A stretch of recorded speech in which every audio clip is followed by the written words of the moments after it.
Welcome to Not Milk Never Milk. Subscribe if you're lactose intolerant. You begin by warming the chrome trim to soften old adhesive.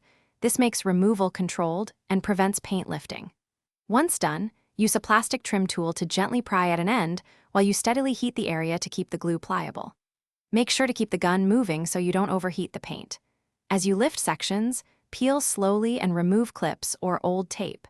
This step reveals the mounting surface so you can fully assess damage and plan the repair.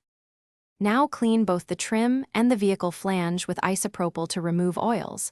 A contaminant-free surface ensures full bond strength. You then dry fit the trim to confirm clip positions and any needed clip repairs. Correct fit prevents buckling later. Once satisfied, apply continuous double-sided tape or automotive-grade adhesive to the trim backing, pressing to eliminate air pockets. Make sure to remove tape liner just before setting so the adhesive stays clean and tacky for immediate contact. To finish, align the trim precisely and press firmly along its length to activate the adhesive.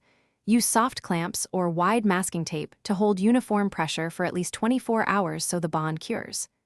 Reinstall any end clips and trim away excess tape cleanly. If you spot gaps or lifting, don't panic.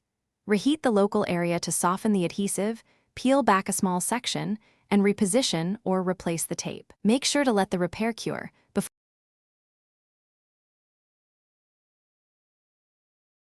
Thanks for watching. If this was helpful, leave a like and consider subscribing. See you next time.